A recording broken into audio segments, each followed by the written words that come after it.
Hello and welcome to episode 370 of the Win in Six podcast, proudly a part of the Gyro Step podcast network and the Blue Wire podcast family. I'm your host, Adam McGee, and joining me as always is my co-host, Jordan Treske. Jordan, hello. Hello. And also joining us on this occasion, I don't know, are we doing some sort of couples therapy again? Is that we never seem to get the two of them at once on a Win in Six episode, but we've got Ti Windisch here as Rohan Cody takes a leave of absence, we'll call it. That makes it sound more dramatic than it is, but welcome back to Win in Six, Ti. Thanks for having me. I needed level heads to discuss anything related to the Bucks roster and roster moves with after Rohan's just absolute firestorms over Joe Ingles. Still wasn't totally calmed down by the time we recorded last, so I just needed some cooler heads in the room, I think. But hope Rohan is having safe travels, visiting various Myers, trying to avoid Admiral Schofield right now. Yeah, I my instinct is to argue with Rohan right away, even though he is not here. But having listened to that episode, he keeps talking about the risk, and that's the thing that I disagree with. I don't think this is that great of a risk, but well, we'll have it out with him. Maybe, some time out in the open, some fresh air will clear his head. He'll come back. He'll be Joe Ingles' #1 fan. But we've got a lot to work through. Summer League set to kick off for the Bucks today as we record this. Jordan's favorite time of the year. I don't think he actually feels that way anymore, which I'm glad. I feel like that's development, that's progress on your part, Jordan. It's also maybe what happens when your team wins a real NBA championship. But plenty of good summer league stuff. They haven't won the real thing, so they decided to win an NBA championship. So exactly why I'm the way I am now. This could be the year, though. I like this summer league team. I've said that before, and it has not ended up going very well. So we'll see how that one plays out. But also, there's been some roster moves really since we last had an episode out on GSPN. I mean, there was a roster move just after Ti and Rohan finished recording their last episode, so there was something of an addendum for Serge Ibaka returning to the Bucks. We'll dive into that in some more detail.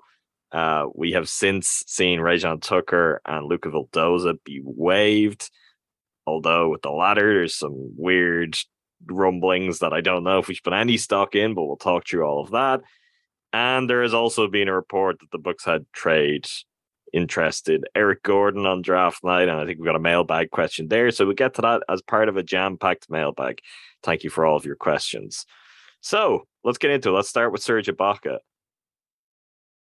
I was not expecting this. This honestly blew me away. This may have been the closest I can get. I don't know if I'm capable of a Rohan Joe Ingles moment, but if you'd cut me right off the back of this, if this was a free agency has just opened and they've announced or reports come out they've agreed terms with Serge Ibaka, I think I'd be pretty confused. So were either of you not that confused? Did this just make sense to anyone, or were you equally caught off guard? On the pod we recorded right before the news broke, I said he was going to be a full-time content creator this season, so I was pretty surprised. Still probably true. No, it's only part-time now. Even if he doesn't play in games very often, he's still gotta go to practice. I mean, maybe the Bucks will utilize him as that more, but I'll say part-time if he's going to be on an NBA roster. Yes, surprised.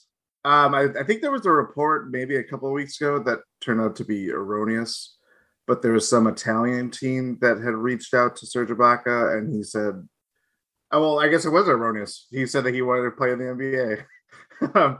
And he is. He's playing for the Bucks next year. I don't know. When it came to the backup center situation, there was the Euro Hoops report about Papagiannis, and I think that sent a different tizzy across Bucks Twitter than when the Surge news happened. But the more I think about it, and the more we're removed from it, I was just kind of like, yeah, he's gonna play, 500, maybe a little bit more. Because you average maybe 5 to 10 minutes a game over the course of the season. They need assurance behind Brook, Bobby, and Giannis, obviously. They have done the route of going with guys like Christian Wood, Dragan Bender, and different age curves, obviously, different, trajectory and where they were at in their career and everything like that. And it didn't really amount to anything. Like, it was insurance to have, but both largely spent most of their time playing for the Herd, and it didn't really serve the Bucks beyond that. And I think they kind of realized that, where our developmental reps for guys of that caliber, like a Bender or Wood, really useful when there isn't really a pathway to major minutes. I think that's true. I mean, they poked the thing too is that they poked around like guys like Chris Boucher. That was another target that Michael Scotto reported on. Thomas Bryant, I believe Chris Haynes reported on that too. Like, there were targets out there that, whether for the minimum or Boucher ended up getting a pretty sizable deal. It's not like they didn't explore other options and see like maybe ways to kind of get a very overqualified in some of those cases backup center. But again, they didn't have much money to spend with. They spent most of their chunk of change on Joe Ingles, and rightly so, I might add. And from that standpoint, it's like, okay, you're kind of, we saw how the center market dried up pretty quickly in free agency. So it's uninspiring, to say the least. It's just kind of like, okay, here's a retread, but it's not like Serge is going to really complain about his role when the Bucks very well could be going back to the finals next year. Who knows? They might need to play him though, and I don't know if he's good enough to play anymore. Like, I think we hoped. You talk about guys who are overqualified for the role. That was our hope when they made the deal and got him at the deadline last year. Turned out he's not really overqualified for the role. He's not someone you're going to be looking at any minutes in a postseason series if it comes to that. I don't get it. I don't see the point, because I think part of the key difference as well between, say, taking a flyer now versus when they took a flyer on Dragan Bender and Christian Wood is Brook Lopez is 34 and coming off a season where he missed the vast majority of it through injury. Like, that's a very different situation to when the Bucks were at that point, where Brook was literally the team's Iron Man. The only reason he wasn't playing 82 games is because they were giving him the final day of the season off. I think that is something that is a big, big difference there. If they're going the route of a more experienced big, like, I would have been fine with Papagiannis, fully aware that may not work out, but I would have been interested in that and being like, okay, legitimate size, good rebounder, someone who has done very, very well at the top level of European basketball. Let's take a look and see. Might come to nothing. If it does, what have you lost? You brought a Greek guy in. We know, someone that will probably make happy for a little while. I wouldn't have seen too much downside in that deal if they'd been able to get that one done.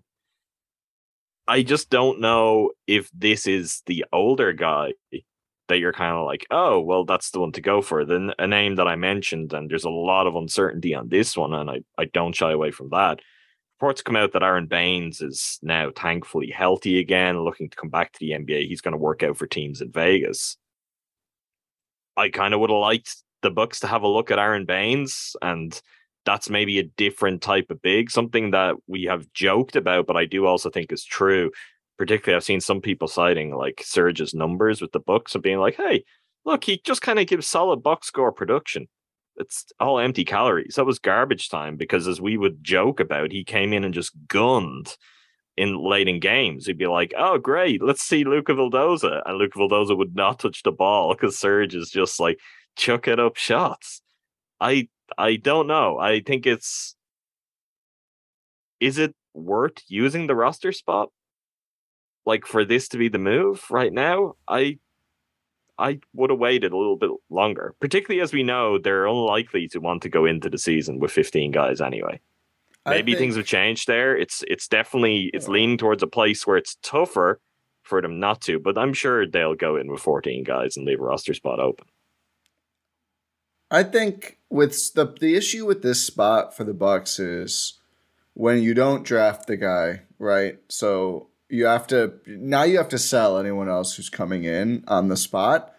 Like, why would Thomas Bryant say, he can go to LA and compete to start next to Anthony Davis and LeBron, or the Bucks offer is like, hey, same money, aka not good. You won't play most nights, right? Because we know this, the Bucks backup center, and that's the issue really with using the draft pick on 1-2. It's like, great, you used your best draft pick since Dante for a guy who will not play most nights because you don't need a backup center most nights. It's going to be a really hard transition out of Brook Lopez because it's not a great developmental spot unless you can find someone who's like, yeah, I'm fine not playing. And I think Baines is interesting, but I think Serge has at least looked a little bit better the farther he's gotten since his back injury. Swapping him out for a guy fresh off a back injury, a really tough one at that, I think there's certainly risk there as well. Although Baines, I think, is a good player who intrigues me too. But I think it seems clear based on the fact that he would sign back for vet min, assuming because it's not signed yet. This is their only deal not signed yet. Mm-hmm. Because it's reported though as a 1-year deal. I don't think you can sign a bird deal to be only 1 year, which means it would have to be vet min because that's their only exception left. So I think it's whatever. Clearly Serge is down to be the backup guy. I think he's okay. I think he can play a little bit. I think the Bucks hopefully would assume he's going to be a little bit better this coming season. I would hope you wouldn't settle if you think he's going to be, at the same level or worse. And, maybe he's looking a little healthier. And I don't think he's in the States right now anyway. But I don't know. I think it's okay. I think it's a really tricky spot to fill, given a lot of the big men who are going for vet min are going to teams where they're going to compete to play like real roles. And I think the Bucks just don't have that to offer, which, I'd rather not have them tie up a big asset in a guy who's not going to be an every night player anyway, honestly. No one hates this more than me, right? No one hates this more than me. But are we wrong to just assume that there is not going to be significant minutes open at center at any point during the season? No, but you also can't assume there will be. That's the issue. I don't know. I would prefer the Bucks to be a little more prepared for that outcome because we find ourselves in exactly the same spot as a year ago. If Brook has any injury issues, it doesn't have to be a recurrence of what's happened. It's like the guy's 34. He's got a lot of miles on the clock. He's essential to what they do. And the backup plan is what? We're going back to, it's Bobby and Giannis. That doesn't really work for me. Like, it doesn't work at the highest level. But Serge can't play in games that matter. They won't play him. So what is the point of that? I don't think that's fair to say, though, because they played two small teams in the playoffs. Those aren't the series you have this guy for anyway. I think we're asking a different question than what the Bucks have answered with Serge. The whatever Brook Lopez succession plan and stuff like that, that's put on pause. It's an uncomfortable reality, but it's true. I think there isn't one, honestly. Yeah, because they don't have the ability to create one, and they're just going to hope that they fall into something in incredibly rookie fashion. The only realistic way that they would have had something is through the draft. And considering where the board felt, I don't think that was really available to them, even with how high they are on Marjan and everything like that. Like, Kessler was taken ahead of him, Mark Williams, the guys that were kind of floated around the Bucks that they wanted to trade up and all that stuff. And if you want to take that for a grain of salt, be my guest, but like they were gone. Like it was, I don't think it was really there. So for me, yeah, Serge is uninspiring and stuff like that. And it's very uncomfortable going back into a season where you lose Brook for, I don't know how long it ended up being, like 70% of the season. And you kind of like we're in choppy waters. Yeah, Bobby's a stopgap. He's not a center, but he's not a 4. He's just this 4.5. And we're kind of back at it again. But that's where it's like we're kind of asking it's a different question than what Serge is. He's just another veteran guy that they're just going to have on the roster and bring good vibes, and he's not going to complain about his role. Yeah, I think they'll trust him. I think they'll trust him to play, especially in the regular season if Brook is out for sure. And I would hope as part of this, Brook gets some days off. I think that's something that could be beneficial to the big fella. I mean, listen, we know the Bucks don't care about the regular season. I think if Brook is missing time, they're going to play Serge plenty to take some load off of Giannis's body. I think Eric Name, I think the Athletic rolled out a graphic about him writing that. And I would assume maybe there's some insight there and not just Eric figuring that's part of the plan here is trying to save some load on Giannis. They don't care. They just didn't have a center for half the year, and it looked extra bad, right? So I think Serge will play if they need him. Will it be great? No. Is it their succession plan? Clearly not. I see this weird, angst. Oh, our roster's so old because we signed Serge Ibaka. Okay, if you wanted to sign John Tesk to play instead and never be good, you could do that, and the roster's a lot younger. I don't think it helps you. It's just a weird spot to complain about, I think. It happens when you've no money. You end up with guys who are tail end their career team. And they've made their money, they're willing to sign vet min deals. It's just what happens. It's also, this is not a new issue. This is happening. It's probably back to, from the start of Bud's time. They increasingly got older, and that comes with having a little bit more experience, having level-headed guys that you can play when you're going deep in a playoff run, and you're not. We saw with Dante specifically, that was not all that great, considering there were a lot of circumstances playing into that. But it's hard to lean on those guys for deep playoff runs. It comes with roster continuity as well. Literally, their core guys are getting older every year. So exactly. That's something that not every team has. And the thing too is I think Ty mentioned it before, we're at the point where the whole reason why Brook has become such a critical figure, and the fact that the Bucks got him for their biannual exception, $3.3 million or whatever, that does not happen often.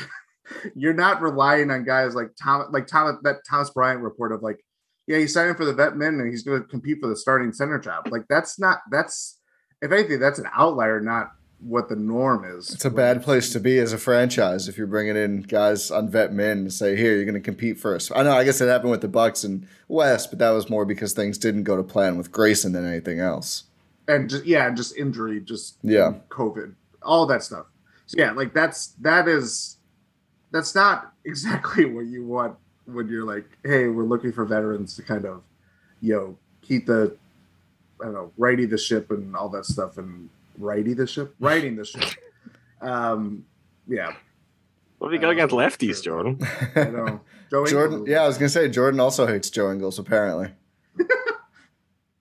Yeah, look, I know the roster is gonna we're in a place where it's impossible not to look at the roster right now and the moves they've made and think about the playoffs next year. And also, you can't do that because there's no way that the roster is going to look the same by the time the playoffs come around. This is now John Horst's MO. What's any opportunity to make moves come, he will do it, and he will punt on people that he brought in the offseason. Generally, this year might be different because it's mostly re-signings, but you never know. You never know what way that's going to go with him. I feel like it's the one spot on the roster I understand I am absolutely more invested and I care more about it than anyone else. But I know it's not. This is not just you though, because it's. I feel like it's just me because I don't think anyone else cares. But last year, illustrated just this is the linchpin spot. Now I know you're not going to find someone to be the linchpin there, but I just look at it and I have this anxiety of they're not even trying. I know he said they don't have a plan. But they're just not even trying. They're not even throwing something at the wall. They went and got. The thing with continuity too is it's no, he's not. That's why they went and got Serge at the deadline, and that's why they brought Serge back. This isn't just some totally random guy. They tried totally random guys last season. They didn't like how it went. If they really liked Greg Monroe, he'd be here, right? They clearly didn't. And same with Boogie, who. I think Boogie is a better player than Serge, but I think Serge is likely a better defender, and certainly for what the Bucks want to do. And it makes sense. That's what they're prioritizing. How many drop bigs are out there anymore? I don't. JaVale for the full MLE? I'm not in support of that because again, you're talking about a guy. He's 34 as well. Yeah, he's that's a crazy contract. Doesn't make any sense. But is Serge a good defender, a solid defender anymore. I really don't know. I didn't see a whole lot from him last season to feel. He's a big body. Yeah. Which is more than they had going in without Brook last year. That's also true. I don't know what was out there. I don't know what Papagiannis maybe. I don't know. Papagiannis, I'm not to fixate on him as a player, but I do think as a type of just being like, here's an interesting big from Europe. He's real huge. size. Yeah. Real size. And that is, like, we talk about, Ibaka was not a center for most of his career. Obviously, things have changed in the NBA, but we're now talking about him as real size. He's not real size in a Brook Lopez way. Like, not remotely. He's pretty big. He's not as big as Brook. They're all big, Ty. There's a lot of 6'8" centers out here. Serge is not a 6'8" center. I think Serge is. No. Serge is huge. I mean, Serge looked tiny next to Big Perk when that was the center he played next to, who now is just, serving looks, but... he's 6'10". Okay. Yeah, I thought he was 6'10", 6'11". Serge is big, man. I want a 7-footer. Well, I do wonder. You must be this tall to be on the Bucks roster. You must be this tall to be a Bucks center. Like, I agree with what you're saying, Adam. Is the Bucks should be planning for the backup center to be a guy who plays more than like Robin Lopez did in the playoffs, right? But there's going to be some times when they play as much as Robin Lopez played in the playoffs. Like if Brook is healthy and you're playing smaller teams, there's going to be a lot of Giannis and Chris, Giannis and Bobby, Giannis and Pat front courts. It's a hard sell. I just think it's a really hard position to sell. And like, we might need you a lot. We hopefully will barely need you at all. And I just think like it's probably going to be vets until they are ready for a guy to take some real role from Brook, which is a terrifying thought to me as well. I just don't know how you play it much better. I mean, if they traded up for Walker Kessler, I think I'd still be apoplectic about it, or whatever that word is. You got it. That's right. Yeah, I'm not suggesting that's it doesn't have to be. It's like you can have the succession plan and at least you go, okay, well, this is the way they're going. They have someone there. Will it be pretty when they're on the floor? Maybe not, but they're trying something. They're working towards something. Bring back Dragon Bender. I just don't think Serge Ibaka had it last year. And I don't know what they're seeing. The only thing is if you're saying like maybe he looks great, maybe he wasn't quite healthy and they're seeing strides on that and feel it's going to be kind of night and day. Well, okay, I'll give the benefit of the doubt on that front, but I don't see the idea. And we look at all the other guys they brought back. We saw good stuff from them. It's like, bring that guy back. No one was clamoring for Serge Ibaka to come back because he didn't show anything. So when you're going back to that well, as opposed to trying something different, whether it is go the young route and not try to develop someone, or if it is try a different veteran, I find it really uninspiring. And this is not a wing or a forward where they have got like 5 or 6 guys in some combination that you can just be like, we'll never see this guy. It's like all it takes is one minor injury and at the wrong time of year, all of a sudden you will see him. And my opinion is very much that if it gets to that point and we talk about what you're convincing guys to buy in for, like if it gets to the point where Serge is having to be the Bucks, like he probably would never be the starting big because they'd go Bobby Giannis. But if he's first big off the bench, like he's in that kind of core. Did I say Bobby Giannis? Yeah. No, but I think it just sounded like Bobby Giannis. If only, Jordan. But if he's in that mix, the Bucks are making a trade. Like if it came down to it, if Brook is going to miss 60 games and you're looking Serge Ibaka's there. Horst is like, we've got to do something. I don't know if I don't think so. I mean, he said it. Horst. I mean, he doesn't talk all that much, but when he does, the things he says, he fires off. Yeah. Yeah. I mean, the fact that he said we were down a wing and we're up a big, and you brought back the big that you were up with, but never mind that. That informed their roster construction. That's why they have this glut of wings that they will be more versatile and multi-positional, all the buzzwords that come with it. I don't know. The up a big is insincere though. Can we all agree on that? Because no, you're counting Serge as what? Serge was never. I don't think there was a series where Serge is coming in. I know what you're saying. I think Philly he plays. I do. I'm not so sure. Especially if foul trouble. If Brook got in foul trouble, that's a different scenario. But other than that, I think Boston is just about the worst Eastern Conference team for the backup big to play against because they are, especially with Robert, in that circumstance with Robert Williams basically not playing by the end of the series. I mean, God, if you put Serge out there the weird thing, I think weirder than you being low on Serge, which I understand, even if I don't entirely agree with, there's people who are really high on Serge. Like, why didn't Bud play him? Serge would have looked awful out there trying to chase around Grant Williams at the 5, dude. Like, that was not the series for Serge Ibaka to play at all. Everybody would want Bud to play anybody happens else. every year. Yeah. Series. Yeah. Whoever you lose the series, it's always why didn't that guy play? Yeah. Javon should have played more, but we all agree that we don't have to get into that. And hopefully will this year. But also, and that does come by way of one of my concerns is Bobby had some really ugly moments where he did not look good in that series. So you get people being like, well, looks over at the bench and why didn't? And my response would be, oh, it's Serge Ibaka, and that's why he didn't play. Which in that case, just don't bring that guy back. Bring back someone who at least can disappoint you afresh. You know what I mean? I don't bring need to see someone that you're like, you haven't already disappointed me. Maybe it could work out. Yeah. Look, this is not the end of the world unless something happens to Brook and then it becomes a really big deal. But I just don't like their continued process when it comes to this position and where they're at with it, because every time something goes wrong, it's proven to us just how central it is. I think one way or another, no matter what defense they're playing, that front court tandem, obviously because of how important Giannis is, when Brook's out there, it's because he anchors it. And when it's Bobby, it's kind of because you're holding on for dear life somewhat at that spot still. Like, that is the crux of their defense. You know what you're getting from Drew. You know what you're getting from Wes Matthews.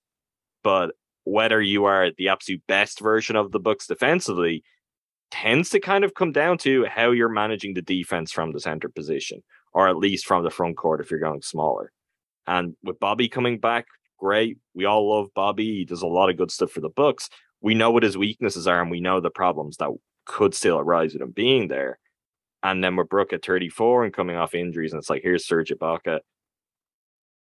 It's the one source of anxiety I have from a Bucks offseason that I think is very, very positive. Even as me not being like super high on Marjan. Like, really? I'm there on it.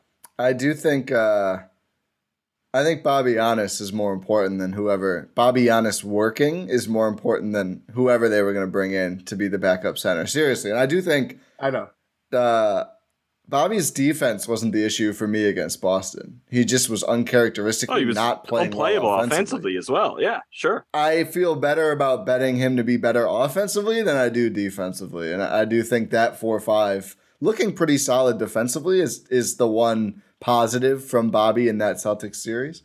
And I think betting on him to look better, especially with better offensive players around him, I think that has not really been discussed, but I think Bobby probably looks better offensively with Chris Middleton out there and Bobby needing to do less, having better looks, all that stuff. So, I mean, I think that pairing is more important anyway, and I think that against a lot of teams, that's the way the Bucks are going to lean late in playoff games. We saw that in the title run. So I think that is ultimately more important. I think the Bucks are clearly betting that it'll work, given they gave Bobby the biggest deal they've given anybody outside of the big three in a very long time, right? It's bigger than Brooks' deal. It's bigger than Grayson's. I mean, is it bigger than Brooks? Well, Brooks only making like 13 this year. I think it's technically the same relative to what they could offer at the time. That's right. Oh, maybe, but I think total dollars, I think it's bigger. It might be on par. I thought Brooks was like 4 for 45-ish, but I could be wrong. I think it was 4 for 52. Oh, was it really? Oh, then never mind. But still. Yeah, they gave him a big contract, and clearly they kind of had to keep him, but I do think, we've seen this Bucks team make quote-unquote heartless decisions before, and I think they're all in on Bobby, which is what you kind of have to do when you're here, and I think it's a good bet. I mean, just to mention, I know we've talked about this and where it doesn't matter. It's interesting that there's a 15% trade kicker in the contracts too, because it is 4 for 52. I'm wrong. Yeah, it is 4 for 52. Sorry, I'd looked that up, but I thought we were over that one. The trade kicker is interesting. They gave him everything they could have given him. They're Like as you mentioned when I brought it up, like that usually gets waived in trades. But my counter to that to you at the time was, I'll say it again, it's usually because guys want to be traded, and Bobby really might not want to be anywhere other than with the Bucks anytime soon. And one of the things even we talked about, and I know you mentioned on the last Gyro Step, you thought I was too close to, or too quick to bring up the idea of, well, he's a tradable contract. He kind of was. The trade kicker doesn't help if he doesn't want to be traded. But that was one of the appeals generally of the way the roster looks salary-wise for me at this point is we went from a position where it's like the Bucks had no tradable players bar the guys you wouldn't want to trade to now where, yeah, okay, there's some flexibility, but giving him the 15% trade kicker, which means it will cost the Bucks. If they were to trade him, they'll be paying out to Bobby. That is interesting, just that they felt the need to even go that far in it. Bobby's agent, who I believe is Mark Bartelstein, right? Yes, he is. Mark Bagelstein, bro. It could have been worse. Look what Brad Beal got. Well, he did a really good job with Bobby's negotiation. Like, you can't get any more out of it. Yep. Also, I mean, yeah, that's a different tangent, but they know what they're doing. They know where the Bucks are at, in that they don't really have. I mean, they have some draft picks, but it's not. They're just these little flyers that teams will take on when the Bucks need mid-season moves or whatever. But they know at this point it's players with salary, and they've built that back up. And anybody that isn't named Giannis, Chris, Drew, is eventually going to be trade bait. Yeah, they have to improve their roster. So from that standpoint, they know where he stands. And as much as we love Bobby and everything like that, like there's going to come a time where you're debating if, like, you know, serious questions have to be answered. You know, guys of Bobby's ilk are very good players, and you know, are going to be trade bait. It just happens to everybody. Yeah, I mean, I do think at least you can get near $20 million now at midseason with Ingles, Hill, Grayson, which is still more movable contracts than they've had since PJ trade, at least. I mean, the DJ Wilson, DJ Augustine, poo-poo platter. But yeah, I think this is, I mean, it's kind of, one, it's getting all you can get, which you should do. I mean, as we discussed, this was a use it or lose it salary slot for the Bucks too. So I think that goes into negotiations as well. They couldn't turn around and sign someone else they like for the same money at all. And I think it's Bobby signaling, like, I do want to be the mayor of Milwaukee. I don't want to be the guy who's moved. I will make it harder for you to move me if I want to. You know, if something goes really wrong, he could get out easily. He could just waive the trade kicker. It's almost like a soft no trade. It just makes it harder to trade a guy. And it's, I mean, in a way, I mean, it's hard, makes it harder for the Bucks, but it's kind of cool also to be like, oh, Bobby Portis wants it to be hard to trade him. That's nice.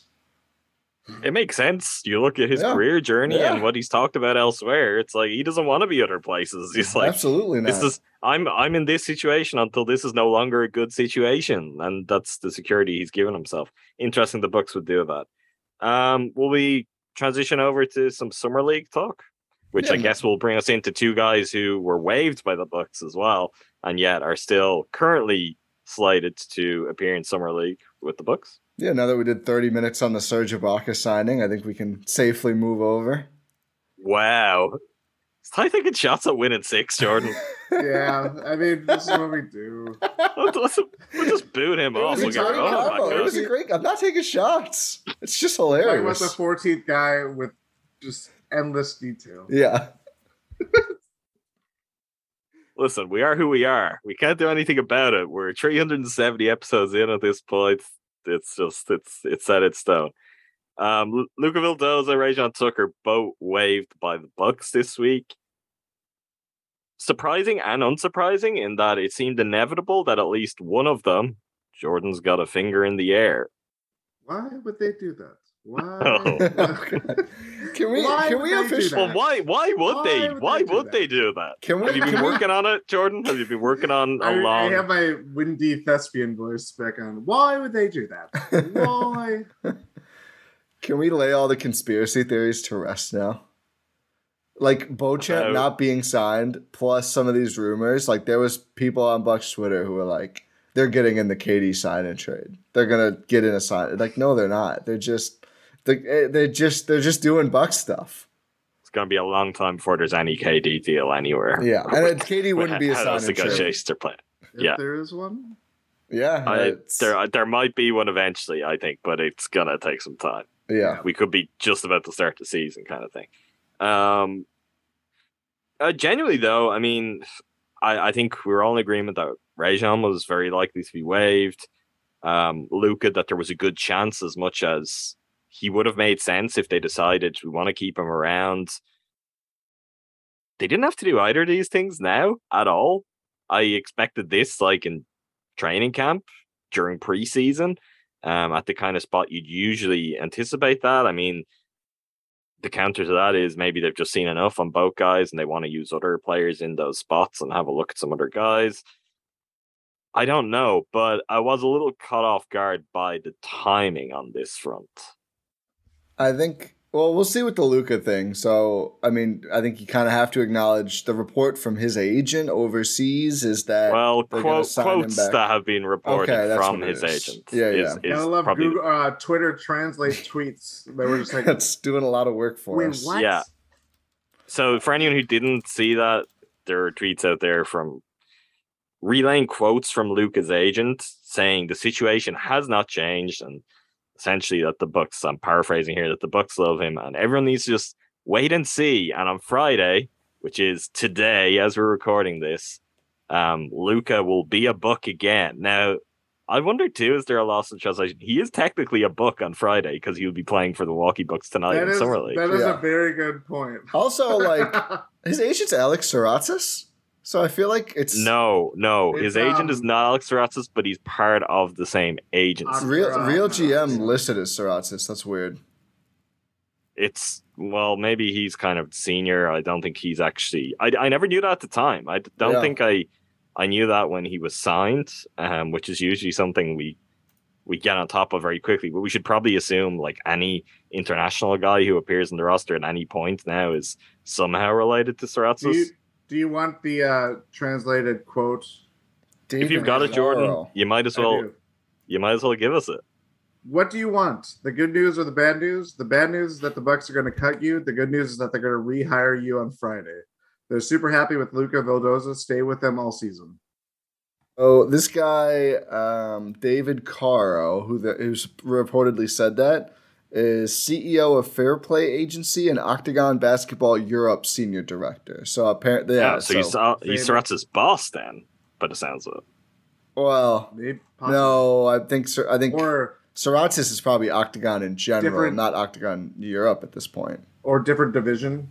Yeah, okay, he's probably different divisions. That's apologies to Alex Saratzis for suggesting that anyone may in fact be your boss. Only Giannis at this point. He found Giannis, right? He found him. I don't know. There's no Alex Saratzis character in Rise. I really don't know how. Yeah. He was just obviously so humble. He said, no, just composite character will do for me. Let's call him Sarat Alexis or something and it will be fine. The only reason I could see doing that is if you want to add more non-guaranteed years. This would be, I think, the last one. I believe it was a rest of season plus 1 year. So if they want, it seems like kind of an unnecessary thing, but I mean, you could do it and have a little bit more control / flexibility.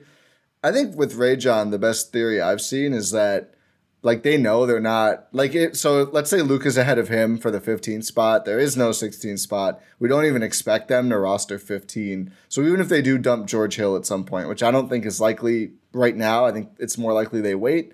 But we'll see. It's possible, certainly. But even if they do, then Luka gets the 14th spot. They don't have a 15th spot. So I think the odds, as you mentioned earlier, Adam, really stacked against Rajon Tucker. Now it's much easier for a team whose season likes him in Summer League to give him an NBA spot or even a two-way if it's available. The Bucks don't figure to have either at this point. So I think that is like the generous reading, and I think that does make sense. Yeah, I think it makes sense. I think if no one signs him, I would expect him to be on the herd to start next season. He'll be on the herd. That's their relationship with him at this point. And I think that's a cool thing they have, and that's a good relationship if they can build that with kind of young fringe prospects, because you never know when someone takes off. Yeah. But they seem to be like, look, all else fails, there's a home for you in this organization. We'll have you in Oshkosh. If we can bring you up to the Bucks late in the season, give you some extra cash as kind of a thanks for that. Like, they've looked after him, and this is maybe another example of that. Yeah. But yeah, you're saying, go out, look, you're playing on our team here, you're still in our system, but we want you to put yourself in the shop window, and if something better comes along, we're not standing in your way. For sure. Which, that's fair, and I think that will encourage other guys at that level to come and be like, I'm open to playing for the Bucks at Summer League, I'm open to playing for the Herd, because they're going to try to look after me, and they're also going to give me every possible opportunity. They're not going to block the path to me going and playing elsewhere if an opportunity arises. Luka is different because of the level that, I mean, he's already proven himself at. Like, he could tear it up at Summer League. Like, this is so far below some of the levels. Like, we're talking about a guy who's played meaningful minutes for Argentina in the Olympics. Like, going to Vegas for Summer League, he could really catch some eyes. If he is not coming back to the Bucks, I would imagine every EuroLeague scout in the building is going to be at Bucks games, being like, okay, let's get there and let's be in contact with his agents and let's get a deal done here, kind of thing. And he did maybe it doesn't work out like that because, you know, Summer League is basically disorganized basketball, and it's not going to be like a lot of the games he's played in recent years. But he is a little bit different. Like, if they do have any interest or intent, this is a pretty high risk strategy, because there could be other NBA teams who bite, but there will certainly be plenty of interest internationally in him too.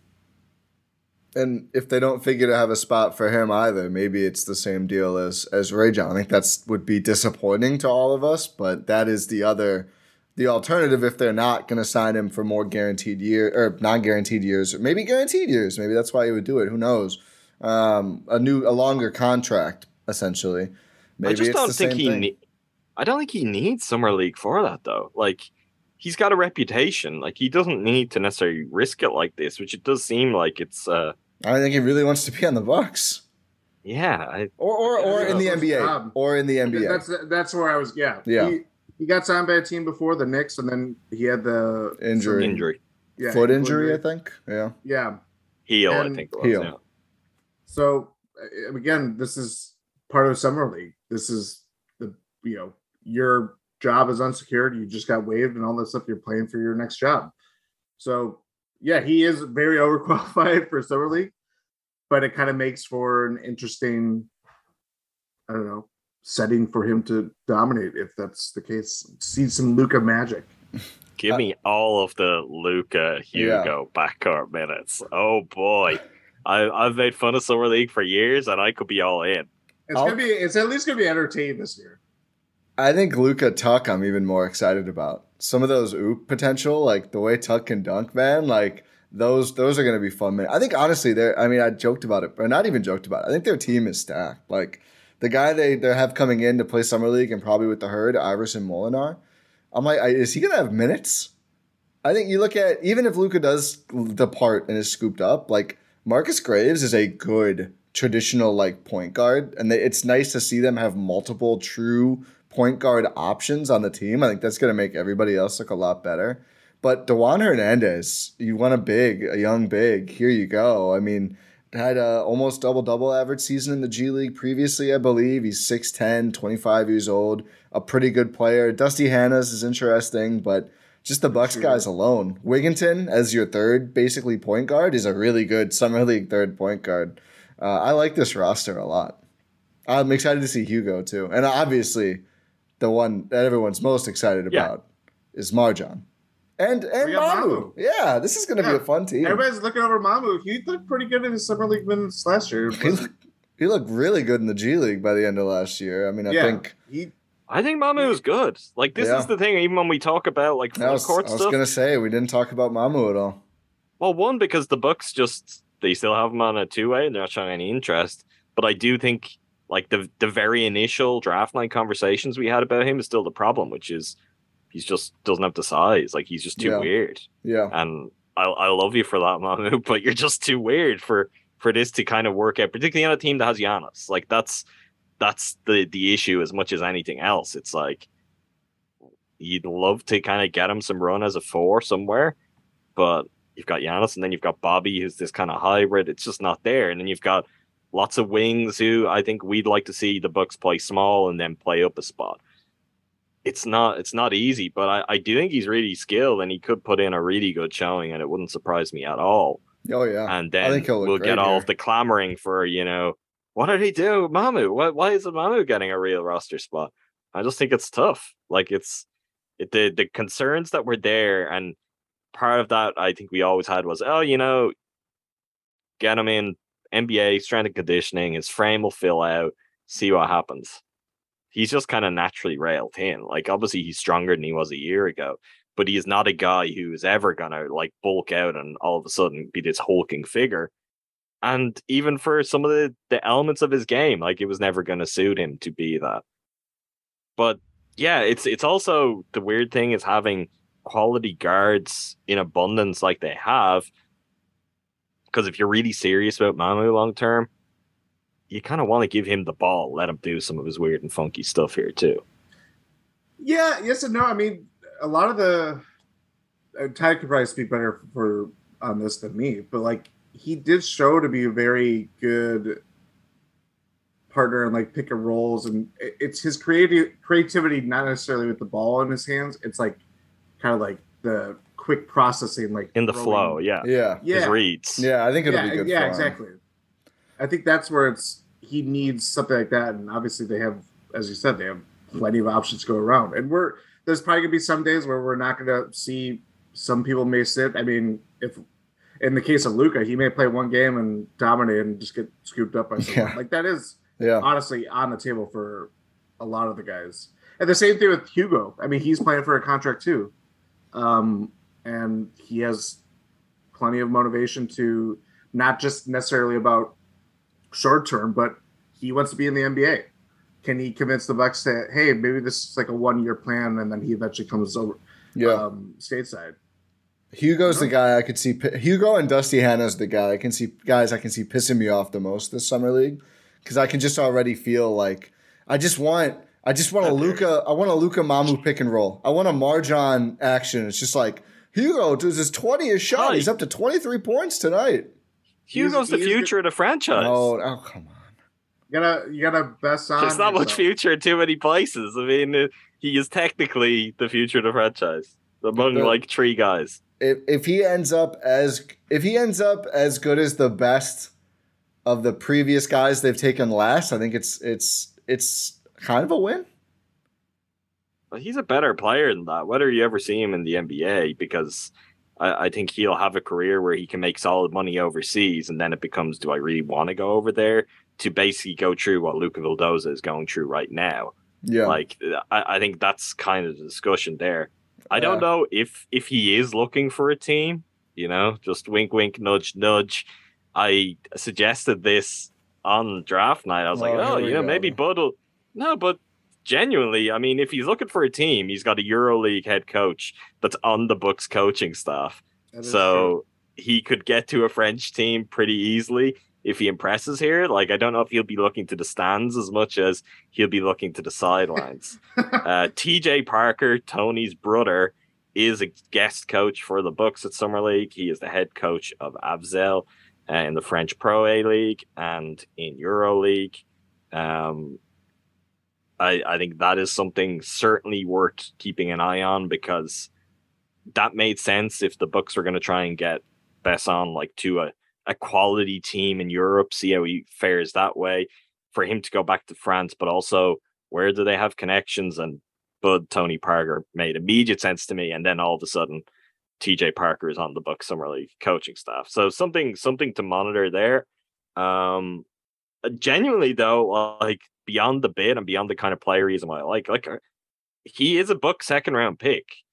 Like, there aren't too many guys in this roster who I want to see them feature more than him, because he does have the potential of actually being a Buck at some point. Marjan is obviously our number one priority at this point. We don't see too many not number one overall picks. Don't see any of them. We don't see too many first round picks, and we're not going to for the foreseeable future. But really, outside of that, like, Sandman, then kind of like Hugo, I'll love every minute of Luka. I want more Luka than Hugo. I want a season's worth of Luka. Me too. I'm on the record, but if they're not gonna do that, well, then we may have to move on. I mean, one thing here that I'm just looking at the Summer League roster and the dates of birth. Maybe I missed this, and people have talked about it. Marjan being born in the year 2000, is he the first Buck, considering the Bucks have not had young players at all in recent years, to be born in the 21st century? It has to. It would be either him or Sandman. Who is not. He's born in 1999, so. Yeah. God, that's depressing, isn't it? And Hugo's Rohan's not here. Hugo's the first in 2001. Yeah, that's going even further with it. Yeah. See, he's the real young prospect, Ti. He is. I mean, I think Hugo is the youngest player on their summer league team. A lot of the guys they brought in from, like, you know, the way it works is you just kind of get a bunch of unsigned guys who want to play on your summer league team, and then they're on your team for 10 days and then probably never again. But they went for a lot of older guys. Like Dusty Hannas is 28. Marcus Graves, who was a herd guy, is 26. Like, I don't know who Evans Ganapamo is. He's 27 as well. He played in the Basketball Africa League. Okay. Yeah. Timothy Soares. They have 2 6'10 plus big men, which I think is interesting. Plus Mamu, who's listed at 6'11.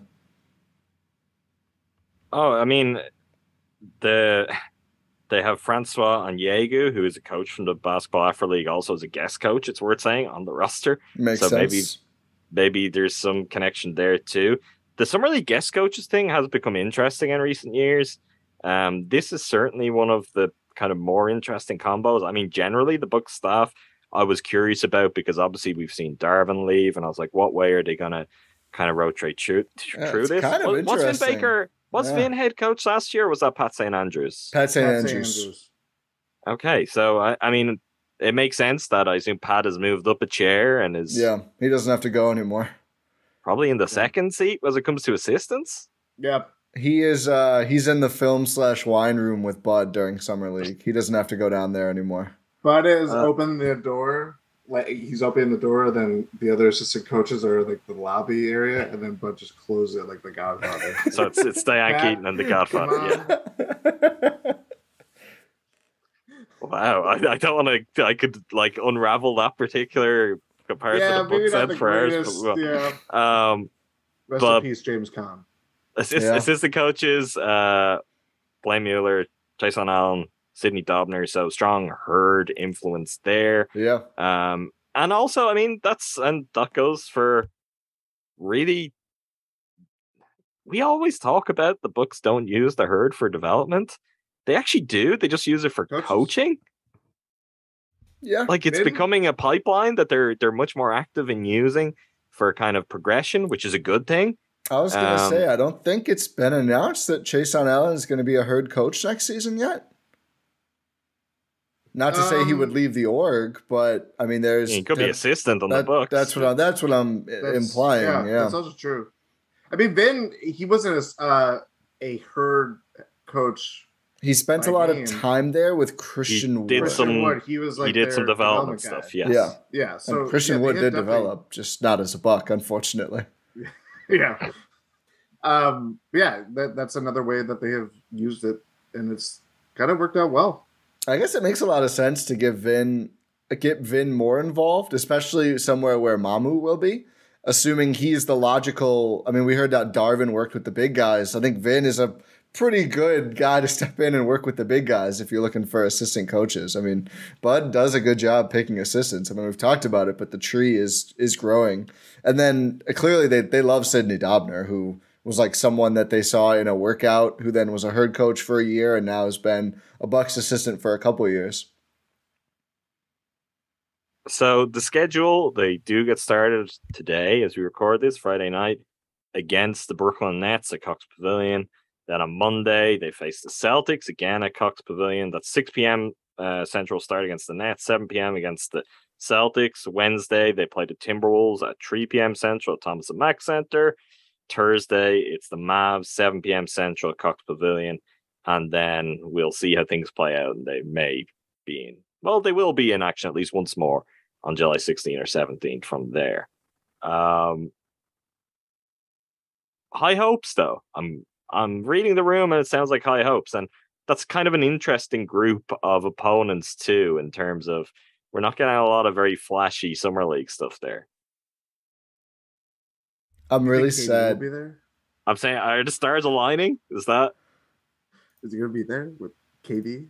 KD could be there. That would be a very KD thing to do. He's just like, Is Kyrie gonna be there? He could definitely be there.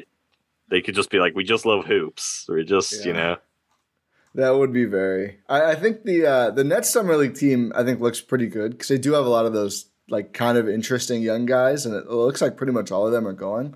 The Celtics Summer League roster is not very fun. Cam Thomas is kind of he's built for Summer League, yeah. Yeah. Nets Summer League roster is maybe not a bad one to be on because there could be some roster spots open on that team. Yeah. Go make a good impression with the Nets if you're trying to catch on in the NBA. We we have some intrigue on the Mavs roster. Former teammates Beauchamp and Jaden Hardy going up against each other. Former Herd player Jalen LeCue is also on the Mavs Summer League roster, and they're gonna have a big advantage over a lot of teams. Oh, actually, never mind. I thought it said Moses Brown, but that says Moses Wright, so not that big. Moses Brown would be an awesome Summer League player. He's huge. I love Moses Brown. Shout out to Moses Brown. And apologies to Moses Wright. Yeah, don't love him. Almost being excited about you and then just completely dismissing you. Yeah. Any final Summer League thoughts, or we get into the mailbag? I'm pulling up the Timberwolves roster now to see if there's anyone I'm excited about. Oh, Wendell Moore. They traded their picks too. Yeah, they don't have that. Oh, Deonte Burton, so Milwaukee guy. He's still a Milwaukee guy.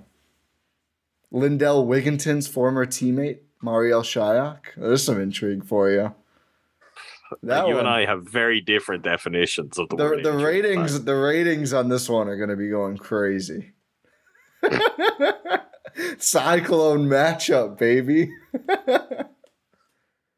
All right, let's get into the mailbag. First off, my Cowboys space. Who's going to lead the team in Summer League scoring? I have my pick already. Yeah, I do too. This might be controversial. I think it's going to be Mamu. I think everybody's going to have a different person. Yeah. Adam's going to say Hugo. Jordan. I think you guys have the same. Yeah, it's definitely gonna be Hugo. I don't know if he starts. There might not be. I mean, the one person we didn't really mention, it could be AJ Green because AJ Green, I've heard, can be something of a gunner if he gets hot. There could be some big games from him. But yeah, I think Hugo also can do some of that. And may have or may not. Like maybe he's got a clearer picture on his future than some of the others, and this is just a chance. Either way, like he's going to want to come over and impress the Bucks because they've drafted him. He's not going to be around the team for another year, so this is his chance to be like see people up close, have them get a closer look at him, get an idea of who he is. I think he'll be really motivated. So yeah, I'm with Jordan. I'm going to go Hugo.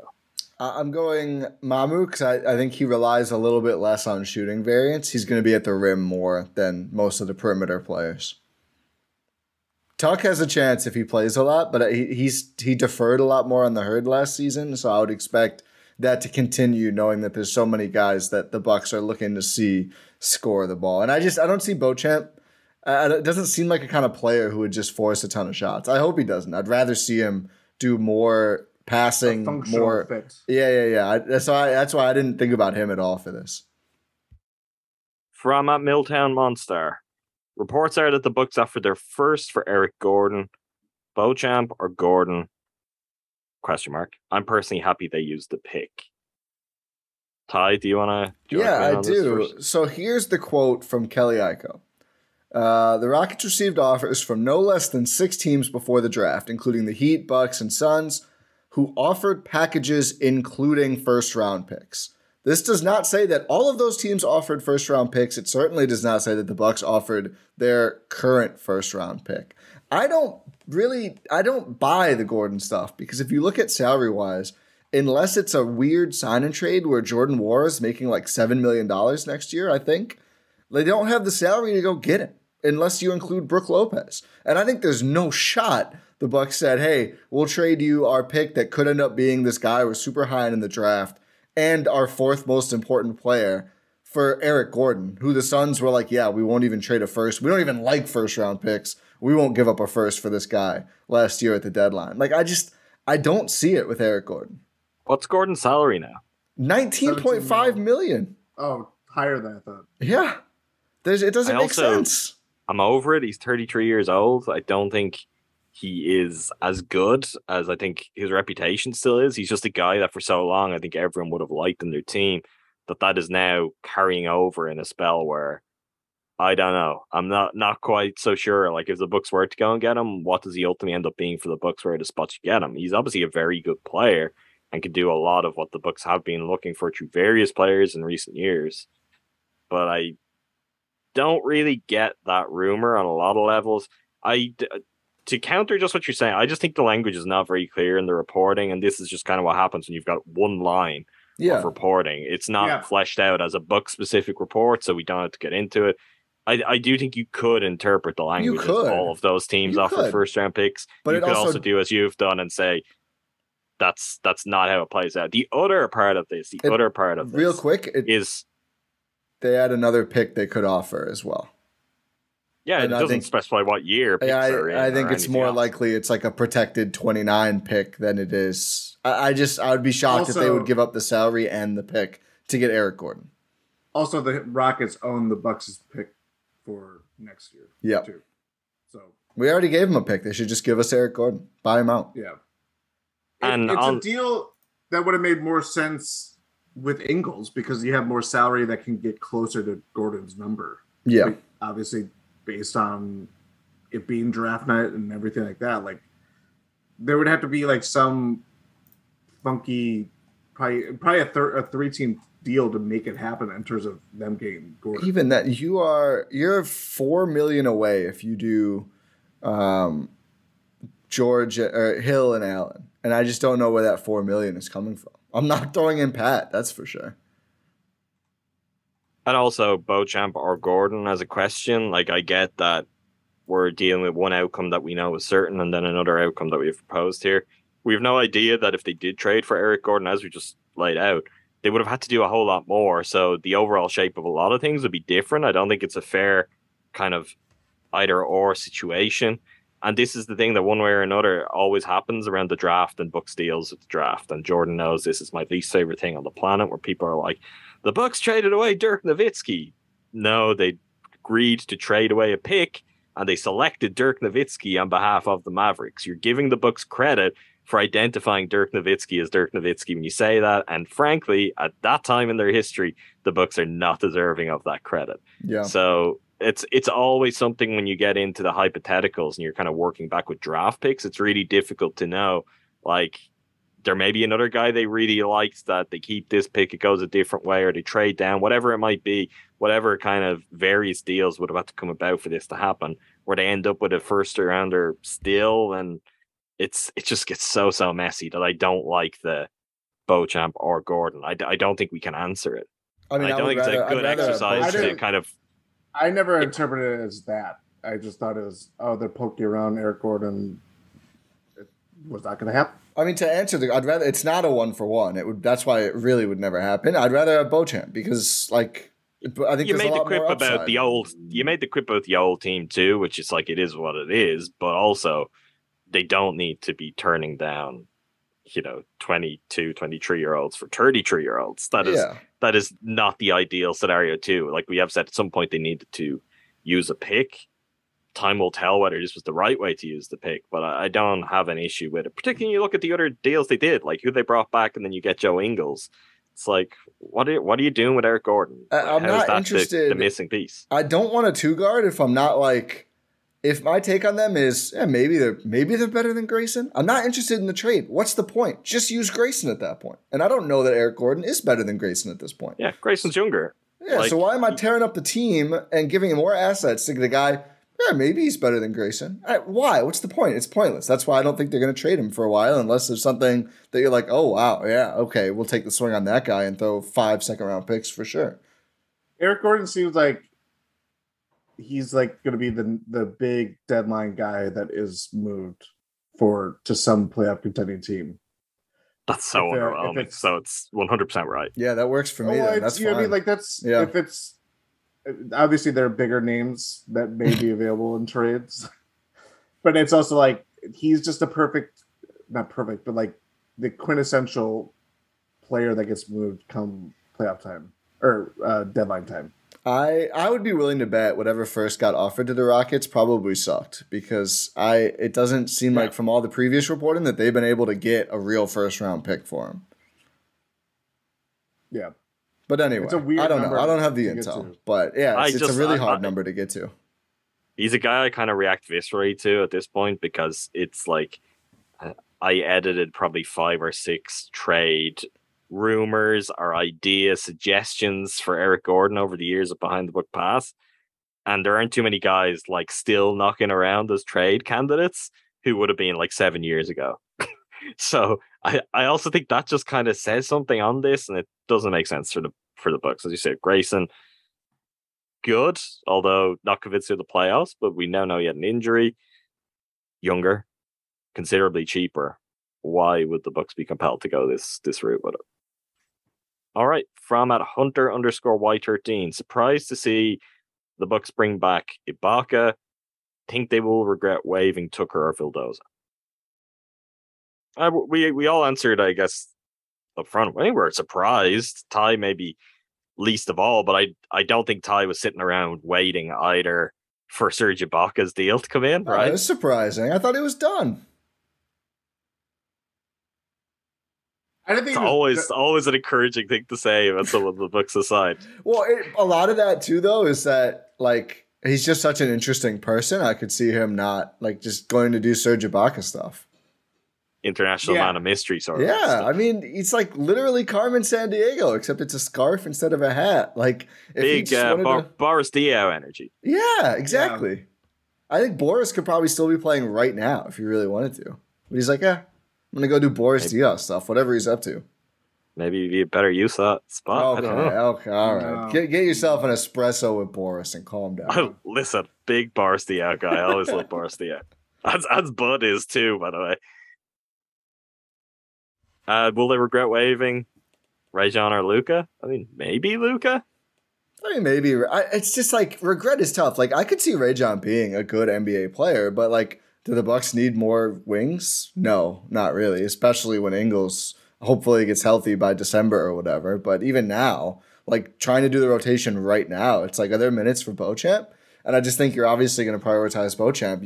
There's only so many spots, so. I think regret would be strong for either, and we'll see if Luka does end up back. But I mean, I don't think I would like to see Luka on the Bucks. I'm not going to be like sick all year if he's not on the Bucks. I think they'll regret Luka if he lands on an NBA team and proves to be like a solid backup point guard who can give the kind of quality offensive production that they just haven't had for years. Like if he can average 8 and 5 and do so in a pretty tidy fashion somewhere.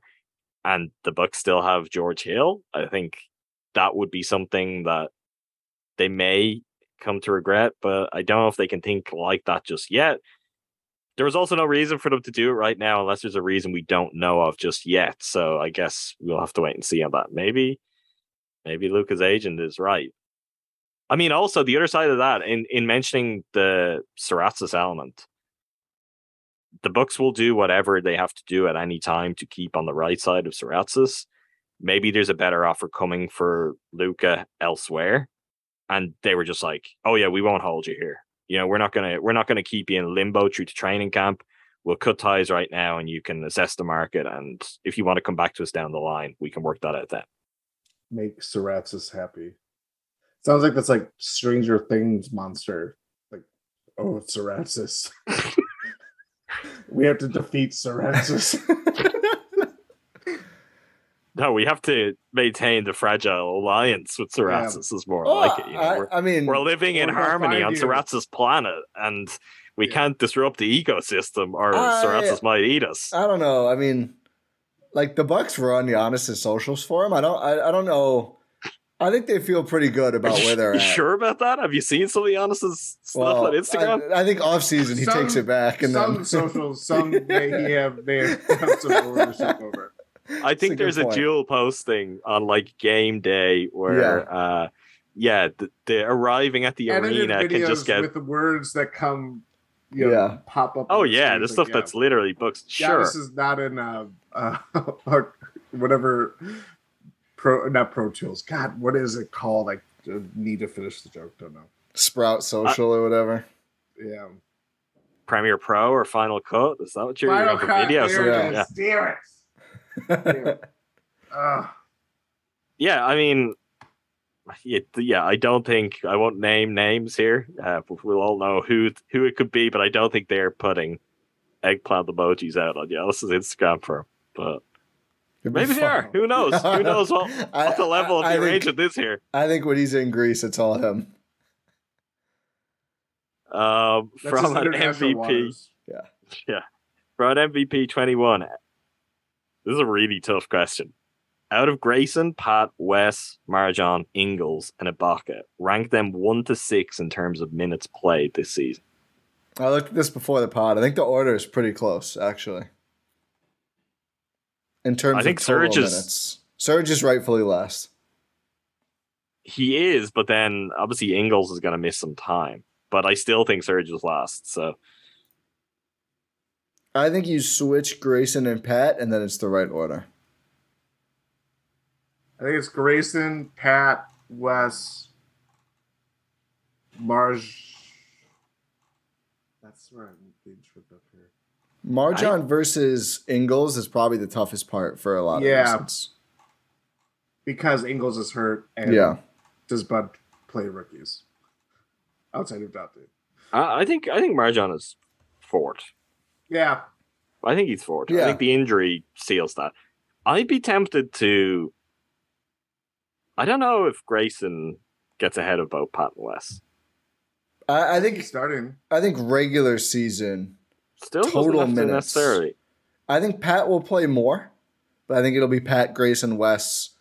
I honestly, I just don't see the minutes. He's not gonna start, right? Like if Chris will be back, so Wes should be the starting too. I don't know if he will. He really should. Maybe. That's probably the biggest question going. The biggest question going into the year is like the whole 2-3 rotation because it's kind of a convoluted mess, and that's pre-Ingles in a good way. They have a lot of good players. I think it's by design that way. Yeah, I mean Grayson had the 5th highest minutes last year. Of course, that was helped by being a starter. And Wes joined late too. Yeah, and Chris missed time, and I think all of that kind of. Pat was behind him by 114 minutes. I think Pat plays more this year, personally. I'm gonna go Pat, Wes, Grayson, Marjan, Ingles. I think Wes is gonna be on an old man minutes diet for a lot of the year. He may be, but I think Grayson's gonna play a lot. Total minutes played, I think over a regular season. I mean, I think Grayson will play a lot because it's like, we don't care that much, and go score some points, man. But let's take Ibaka out of this, who's obviously completely different positionally to the other guys who honestly could all find somewhere between 2 to 4 within kind of the flow of a game and a rotation any time. Like, if Marjan is playing, which I do think he will play, and then when Ingles comes back, he's playing, I think you kind of let off this. It's going to flatten the minutes out all around. We're going to have much closer to parity that then... For example, if Grayson doesn't have it for a while, it's not going to be too difficult for someone else to jump past you in that sense. It's fascinating. Like I can't wait to see how they do it. It'll probably frustrate me at times, but I think you can almost throw Javon into this mix too because he's kind of an off-ball guy, and it's like, who plays, man? Who plays? Who plays where? I almost wonder if they're going to do if Grayson doesn't start. Are he and Javon your backup backcourt? And even though people would call Javon the point guard, Grayson actually plays that role, and then Javon is off ball and playing basically as a 2? I don't know. It's going to be interesting. I think it's really going to be an unconventional rotation, but they have a lot of good players. I think when Ingles comes back too, that's like Ingles, Javon, if that's a 1-2 or like a 1-2-3, if like Wes is in there, then Ingles is a guy who you're like, okay, you're the point guard of this bench unit, right? Like, you're going to handle the ball. Javon can move off you. I think that's kind of what they're leaning toward. From Uncle Buck in 6, do you believe Grayson can be the guy at shooting guard, or should Horst be actively searching for an upgrade? I would say, given the kind of glut of options that we've outlined there, I think you should be actively searching right now because they've further strengthened what they have there. Like, I'm not opposed to Grayson being traded if the right package is there, but they have a lot of good guys there where it's like, okay, if he doesn't work, contract's not that bad. You don't need to rush out and do that. And I don't know if I'd even be, again, given our earlier conversation, like if you're trading Grayson, his salary, the Bucks may ultimately be best advised trying to strengthen in the front court when it comes to doing that. You're creating a short-term kind of mindset at another spot too with someone like West. Then you're starting to think of, okay, how does that work out? But maybe a move like that is something that forces Pat into a bigger role that I think we all kind of agree he is capable of, and he has probably earned that shot at this point. So for me, I don't think Horst should be actively searching for an upgrade. Should be more than open to fielding calls, but they have so many good options there that if it's not working for Grayson this season, you can just kind of gradually reduce his role, and the Bucks should be fine. And then you start to think about it in a different way. But I don't think the urgency right now is there. Even more so having added guys like Marjon and Joe Ingles. Like your 2 through 4 is even stronger than it was going into the offseason. I think too, like we probably talked about this after, the fallout of losing the Celtics, but like they're not operating from a position of strength when it comes to Grayson's trade market. Yeah, I mean, like any offers that they get is it going to be equal value to what Grayson is to the team? And granted, that has changed, and we're talking about he's still an NBA role player. There's nothing wrong with that. That's where he is at. So yeah, I didn't jump on the wagon of like, oh, they have to trade him at all costs and all that stuff because he looks so bad. Play without Chris, again, pretty big factor in there. And to the team that made it out of the East and went to the NBA Finals. So like it's all context dependent. And if he does struggle again, yeah, I'm sure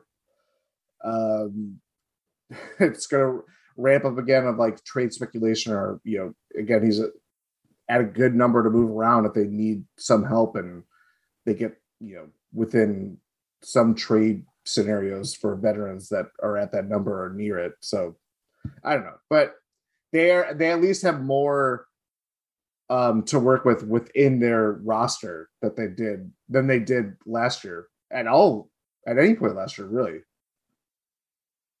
I think they should be actively looking. I just don't think they should be don't settle on any offer. I don't think you have to trade him. I think you should be somewhat active. And I think really if Ingles comes back and looks good, I think you should. That's really when I would want them to be actively looking. If they don't want to do that until then, that's fine. I mean, I think Grayson's a lot more important without Ingles. I think if Ingles looks good, I think then you see.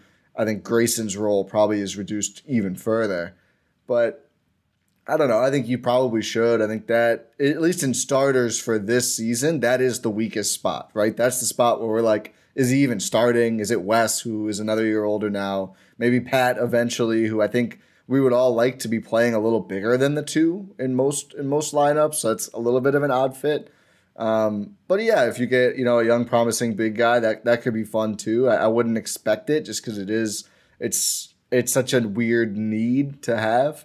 But I would like them to be a little bit active. I just don't want them to trade him for, Terrence Ross or whatever. It's like, are you even getting better at that point? So it's active, but being choosy active would be, and if it doesn't happen, that's fine. I don't think they need to trade him, but I think they should certainly be very open to it if the right deal is there. Yeah, I mean, he's 26 too, so he's still pretty young, but that gets away from you in a hurry. I think he turns 27 first week of the season or something like that. And already you're in a spot then where you're like, oh, he's 27? Is there any more than what we've seen? That's the part of his value that I would probably most worry about, is whether teams are just like, yeah, we've kind of seen it. But his skill set, is real.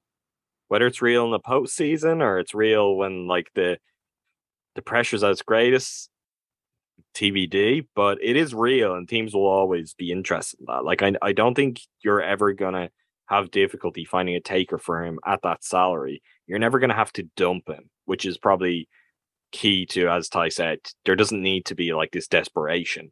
You could actively shop him, but it's not like a salary you're just going to have to be like, we have to get off this salary right now. It's not that bad as a player type. There'll always be some team who'll be interested. From at downtown_Brown, who'll be the backup point guard, George Hill or Javon Carter? I could see both of them having a role in the regular season. I'm just curious who he goes with when it matters most. I think we all hope Javon. I mean, the one thing I will say on this, because I think we've all settled into a very well-defined groove on George Hill. If George Hill is back, I hope George Hill's healthy and he looks more like George Hill. Because George Hill is a really good player, and even in latter years of his career has been a good player. And as much as we all love Javon, if George Hill comes back looking anything like, George Hill of his last spell with the Bucks, that's the guy who's playing, and that's the guy who should play. Like, there's been a very swift slide into, this is Bud's guy, and Bud just keeps playing him, and he's terrible. It's like, no, this is George Hill we're talking about. This is not some random scrub. And we don't even have to rely on the Bucks not giving us injury information, because George has told us himself that he had multiple ailments he was playing with. So that's the one thing. I'm not looking to put it one way or another. We should probably just pump the brakes a little bit on the idea of George, again, like, has to be dumped or is terrible. There is a good chance at his age, with his injuries, with the miles on the clock, the Bucks may be buying into it in a different way, though, and not just like a Bud loves George Hill. They might still genuinely believe he can be the kind of George Hill that they wanted back on the team and that they had in the team in the past. Yeah, I mean, I think I don't want to be too optimistic with it. He is 36 I'm not now, saying I'm not skeptical. Yeah. Trust me, I'm not optimistic on most things. And I just, even pre the more serious injuries last season, I just thought he was kind of okay. He was a little underwhelming compared to that previous George Hill. If he looks like that guy, that's a huge win. But the rotation is really tough, man. Like the question asked or stated, like, I think both will play. Can both play? Between Hill, Drew, and Javon, that's three guys at the one. Between Grayson, Wes, we'll even throw out Ingles. We'll just say Beauchamp. That's three guys at the two. Chris and Pat, that's two guys at the three. Again, we're ignoring Ingles. Bobby, Giannis, Brooke. Like, that's too many players right there. Like, not all of those guys can play every night. And again, pre-Ingles. Like, I almost think... That's key, too. That's really important. They may have signed Ingles to be... looking at, because we say, okay, they're concerned, and Horst has talked about being short on wings and forwards, and they go and they now have this overabundance of wings and forwards, and they're all generally really good, and then you've got Marjan you want to play too. Maybe we just don't see traditional guards in a backup sense come playoffs. Like, Joe Ingles could be the backup point guard, and you're having Wes Matthews guard the points, like, defensively. That might be the most logical way. Or Javon. Yeah. Like that's where I am at, where I think you said about, like, center anxiety. My anxiety is just like, what are you going to do with just, ball handlers? It's not necessarily about point guards at this point, because Joe Ingles kind of swings it in a different way, because we've seen him do really well with the ball in his hands in Utah. Granted, he's coming to a Bucks team that has a lot more shot creators, guys that are going to be higher usage than just Donovan Mitchell and whoever. I mean, Mike Conley, but kind of the run-of-the-mill point guard. It's not like very ball dominant. So I think that's where it's going to be really interesting for me, is that you have this glut of guys that can handle that, or at least initiate offense. And Javon, he's a point guard by size, but he's not really a point guard by trade, if that makes sense, like that, just based on his skill set.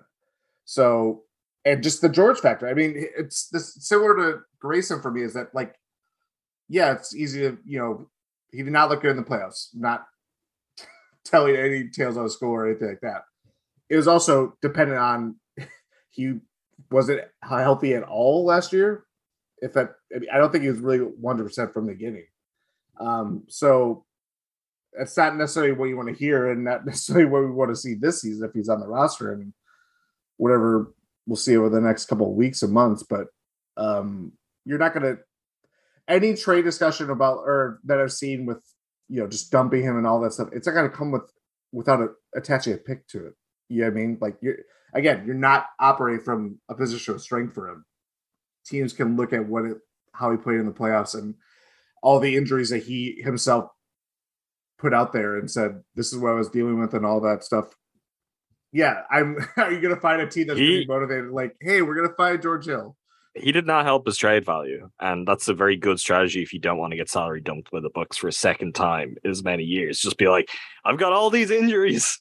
I'm playing with all of them, and I've got all these injuries. And the teams are like, okay, well, we don't want this guy. And I'm choosing to play with them instead of being I probably won't feel 100% until, I don't know, March 2023.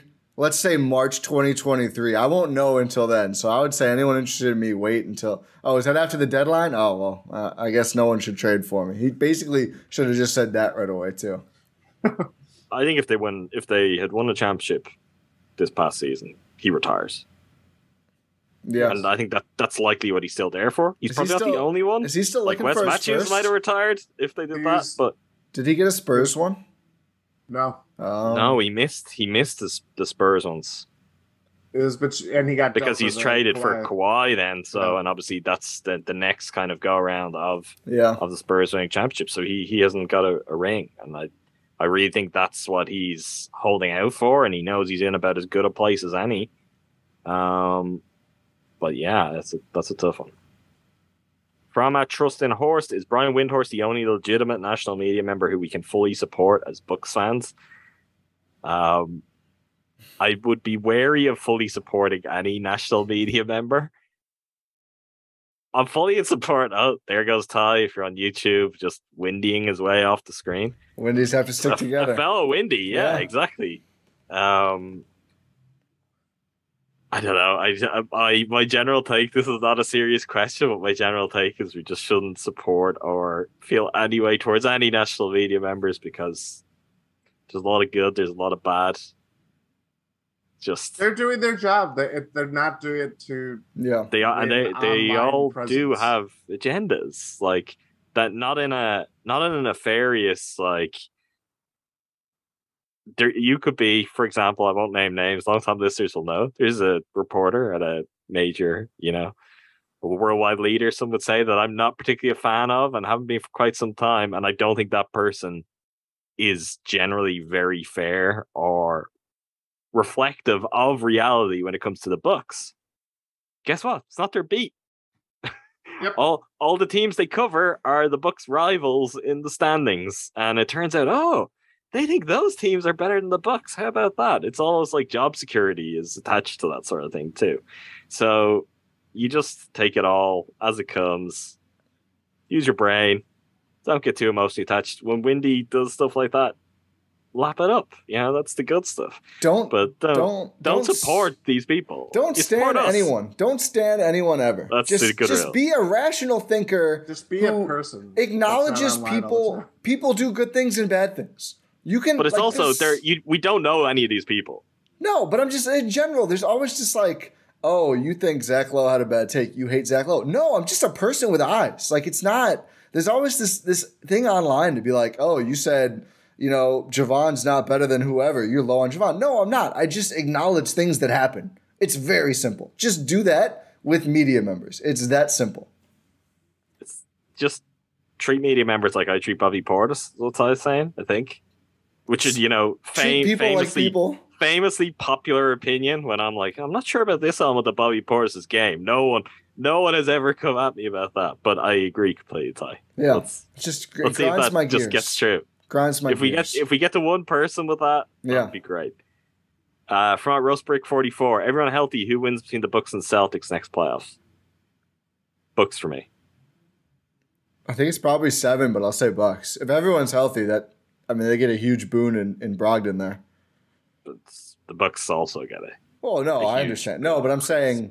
I get your point. It would be more unexpected. Celtics have got better. It would be more unexpected if Boston was healthy, is my point. But I'll say Bucks. Jordan's going to say Celtics. Jordan's saying Celtics in 5. No. Jordan's got it's full circle. He once was like Brad Stevens, and now he's like, God, I He's love a really Brad good Stevens. GM. I'm sorry, I have to say this. He's very good. You hated him so much as a coach. I know. You hated the cult of personality I around don't. him. It was. Yeah, it's not, more I that. I didn't like him. It was everything. Again. Yeah. Yeah, this is the same sort of conversation. Yeah, we're back here. Would you rather have GM Brad Stevens or Giannis, Jordan? Good question. I think Jordan would take GM Brad Stevens on it. Let me think. I do my windy finger. He put his finger right at whatever this is called. I don't know what it's called. Yeah, he's like, I don't like the Gallinari signing for them. I think that's a really. He's gonna eat up minutes during the regular season. Come playoff time, like, is he gonna play over Grant Williams? Shouldn't. I hope so. But I don't think Ime loves Grant Williams, so maybe. I'm very. That is the one move that I was like, I don't know if that's really. Yeah, I don't know why they would do that. But yeah, getting Malcolm Brogdon for Daniel Tice's salary. That one hurts. That's a good move. Yeah. Even if he's going to play 30 games on maybe half of the playoff games, like, he's still worth it. He could have a fully healthy season. You can't bet on having multiple fully healthy seasons, but yes. It is possible that you could have a fully healthy season and you could reap the rewards big time. Getting him for nothing, it's just if they had to give up a real rotation guy, then it's a risky move. Same with the Gallo. Like, I think, is there a universe where neither of their big offseason moves helps them at all in the playoffs? For sure, yes. But they didn't really give up anything to get there. I mean, you still have Smart, the Jays, Grant Williams, Al Horford. You know, I think the bigger downside for Boston, or the one that I'd be more concerned about, how long is Horford going to be like this? Because he was like really important, as we well know, to their whole playoff run. And, you know, I think Tatum was very good, but maybe a little less good than the optimists thought. And I think they wrote a lot of really high outcome Jaylen Brown as well. So I think they're going to be very good. I think they are the team the Bucks should be worried about. Maybe the only one in the East. I'm pretty low on Philly still. But I think, you know, I think they have a pretty wide variance to me, even without just injuries, on just with guys aging, how they could look next season. Yeah. I have no comment at this time on Jason Tatum. That's probably good. From at Rosebrick 44 again, how much are the owners paying Pat under the table? Well, I mean, hopefully they're paying him over the table in a couple weeks, and he's got an extension. I think that is if you want to call that under the table. Is that actually going to happen, though? I know that. Yeah, it should happen, but it's possible. But Pat's not leaving. They're not leaving either. I don't think he's leaving, but just because something is possible to happen doesn't mean it's going to happen. Doesn't mean they're going to commit to the money earlier than they need to, given all of the money they're already committed to. Yeah, but I think if anything, you look like they're going to pay. I think Pat is going to be retained either way. I don't think it matters when you pay him. I just think, you know, I think they know this, and that might be as much reason as any that Grayson will not be on the roster post-deadline, because he's one of the few guys who has money next year guaranteed still. And that helps you a lot with the Pat bill if Grayson's not there. I mean, to answer the question, Pat may own all the Cluckeries right now. Who knows? Pat might own the, I'm not saying it's a fact. Who knows is the key detail there. I'm not opening myself to litigation. Pat could own the Cluckeries. They could be a front to pay Pat Connaughton more money. Who could say? We still have to go to one, Jordan. Yes, I do. We both do. A Cluckery scouting report. Yeah, I don't need to hear about it. From an MKE Robert. The consolidation trade seems plausible at some point this season. Hill and Allen being the most discussed pieces that could be moved. Any trade targets catch your eye? Not really. No. Not yet. Robert, you know what podcast you're asking this question to. You think Jordan and I in particular are like eyeing trade targets for down the line? Not a chance. Are any of these trade targets going to be healthy when push comes to shove too? Like when the trade would be made? Yeah. You got to see how guys play, how the season plays out, all that kind of stuff. The Bucks' need could be completely different. You could have a major injury at a different spot. maybe. Where is he again? Detroit. That's right. So that I would never have guessed that. That would have been like me being Charles or Shaq. I was like, if you'd given me 30 guesses, that might have been my 30. I was I know he's on the Bucks. So the easiest way to do this for anyone listening at home who wants to play along is take the teams who don't want to win games and see who makes around 10 million, and that's your list of plausible options. Actually, here's one you might like, Adam. You want to talk about your perfect scenario. Yak Pirtle making $9 million this season on a Spurs team that really wants Wembanyama. I'm not a big... You don't like Yak? Wow. I don't dislike him. I just wouldn't be as excited about that. Wow, he's listed at 7-1. He's a great defender. I know, he's big. Would I prefer him over Serge Ibaka? Well, yes. Yeah, that's a different... Yeah, wow. I just think he's of the kind of age and profile that I feel like that move would be... He's 26. Yeah, they're buying into something more that I don't know if he's the guy I'd want to buy into it. I wouldn't be mad if they got him, but I'd like that. They're out of the wilderness then on center for a couple if they resign him. For sure. Can he shoot beyond? I don't think so. No, not at all. His free throw shooting was 49% last year. Yeah. Not great. Any Jordan Clarkson is a guy I keep seeing. I don't think Bud would want. Let's Jordan move Clarkson. on. And MK Robert. Wait. Pat Bev is kind of interesting. I like Michael Green. JaMychal Green. Well, no, isn't he back at the? Oh no, were they? He's still on Thunder. Oh. Yeah, the Thunder have some guys. Yeah, I don't know. It's not a great list. Josh Richardson. I'm not a big Richardson guy. You started Ty just naming every player in the NBA. It's all the Spurs. No, yeah, these are all guys on bad teams. $50 free bet. Who are you putting it on for MVP? Daniel Tice? Luka Doncic for me. Ty's betting $50 on Daniel Tice for MVP. Don't take Ty's advice. When you get free 10,000 to 1 odds, you have to take them. No, that's a guy who makes $9 million on a bad team. Jordan, you answer this question. Ty's just gonna keep naming guys under us. TJ McConnell. I would take Giannis personally. I think the Bucks are going to be really good this year. I did that last year. I'll do it this year. He didn't win it. Well, I think if Brooks stays healthy, he's got a much better shot. I just don't know if it works like that anymore, and that's really dumb. Is he going to get another one anytime soon? Are the Mavs going to have a good year? They just lost their second best player, and their big addition was JaVale McGee and Christian Wood. And Jason Kidd's defenses after year one do not trend upwards usually. I only think of this award now in terms of whose turn is it?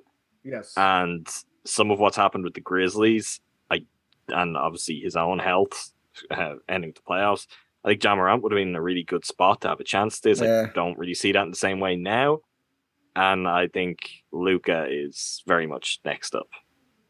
I'll take Giannis. I like Giannis's chance. He could easily not. I'd always like Giannis' chance. I just don't like the chances of the voters giving it to him. Do you know who I sneakily don't hate? Paul George. That would be my dark horse pick.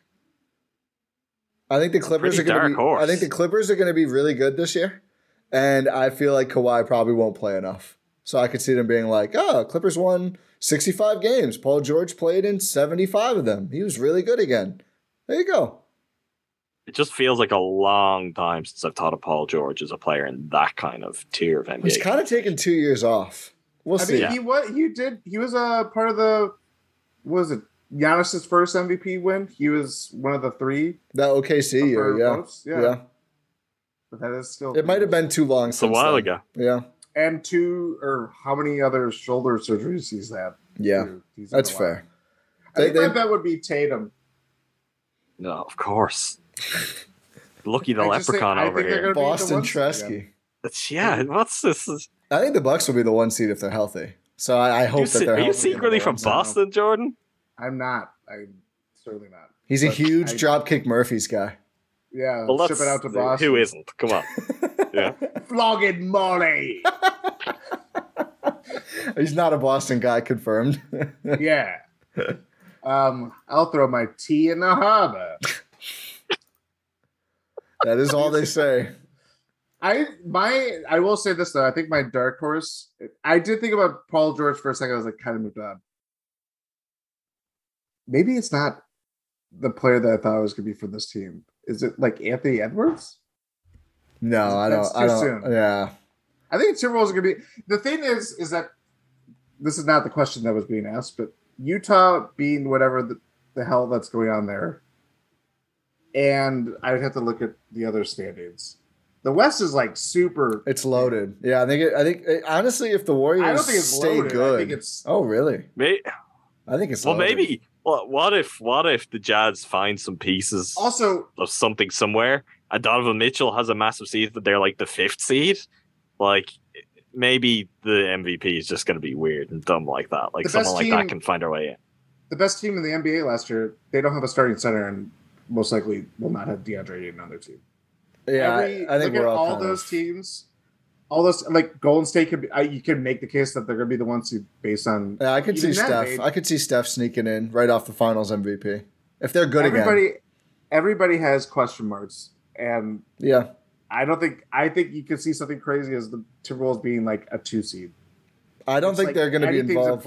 I don't think they're going to be involved in MVP, but I think the Kings are going to be a playoff team, at least post play-in next year. I like that roster. Above play-in or I think playoff. I think even if they finish 9 or 10, I think they end up winning to get into the playoffs. That's my bold take, which is very bold considering it's the Kings. You just say Jordan go like full Cloverfield. I sent shockwaves through. Yeah, it's an earthquake. Oh. From a weaponized size, based on current roster construction, who do you think is likely to be gone by the trade deadline? Hill or Grayson. I mean, it's obvious, but it's one of those guys. I mean, that's what it's probably too obvious. That's probably. I was gonna say, is there someone that has a non-guaranteed date in their contract? No, they've already got rid of those guys. Of them, yeah. Well, I mean, you look around the roster. Who else would really? I mean, it's Jordan not. Wara? Well, he's already gone. Is he? He's not back. He's not back. He's not signed. He's also not gone. He's not gone. He's in limbo. Yeah. Yeah. He's in limbo Greece. That's where. What we need to talk about this. It seems like there was some suggestion that the whole team are going to go out to Athens very soon. Thanasis basically said he wants to. That would be sick. I hope they do that. But I didn't even think it was just that he wants. It was like, oh, I'm excited. He said, can't wait to have the whole team. But you could interpret that as maybe they're just going to keep rotating guys through. It's unclear. But if they do a little mini camp out there, that'd be so cool. So are guys like waiting to find out if they get the flight tickets or not? Is that how like Luka knew he was waived? It's like they're handing out tickets and him and Rajon are just stand there with their hand out. It's a weird one. And Wara's there already. He just went early. He's like, you won't get me. I'm going to be there already. He's been there the whole time. He's had his phone turned off in Greece for like 2 weeks. This is, I don't know.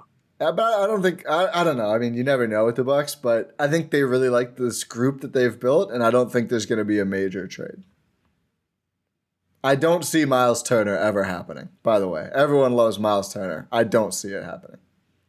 I don't think it's also what everyone wants it to be. Here's Brook. No, it's not Brook. He's a very different player in a lot of different ways. He's a weirdo online. He's more than too. 7 foot though. Yeah. Maybe. Yeah, Brook's a weirdo offline. That's much better. That's better. That's way better. Yeah. From James Ontario 12, what is the maximum time you see Marjon being in a serious rotation? Are your expectations for him to come out better than the rest of the young players on our team as well? Oh, other young players on the team. I wonder, does that mean former draft picks, like when they first started, or current young guys? It kind of has to be former. There's not that many current young guys. It's him and Mamu. I'll take him over Mamu, I guess. I don't think he's not going to play because he's a young guy, which is, I think this idea has been out there a lot. I think he might play less than we would expect, or you would expect without really digging into the rotation, just because they have too many guys, especially post Ingles. So that's why a consolidation trade would make sense, just to open up some minutes. But I think he'll certainly play, especially early. We don't actually have terms on his contract yet, right? We don't have the years. It's always the same. Yeah. Trey. First round pick. No, it's first round pick. It's 2 guaranteed years. Oh yeah, two I'm just not team used to options. first round picks anymore. Yeah. Okay. So we know what it is. I'm going to roll this into the next question before saying, because it's kind of bringing the same thing, which is from a J.K. Heffernan. Worst case scenario for Marjan, expected scenario for Marjan, best case scenario for Marjan. John wants all the Beauchamp takes he can get his hands on. I honestly, I don't really have expectations for him. Like, I'm definitely cooler on it than most people. And I think since draft night, obviously every Bucks fan has really talked themselves into it, which is fine. I've no problem with that. And I'm excited to see him in Summer League, and hopefully like the basketball is the thing that's going to really hook me in. I've no doubts that he's a great guy and he's easy to root for. This is, to me, is just kind of like if we'd played this exercise for Dante, I think it's kind of the same. Like, worst case scenario is he's fighting for his life in the NBA 4 years from now. Well, that's not a bad worst case. The worst case is likely probably worse than that. I think Dante is an okay result at this spot in the draft. Well, he is because he got that deal, but with the Warriors, well, I mean, just going into the offseason. I mean, he's been a rotational player and starter for a lot of his career when healthy. So, and is an NBA champion.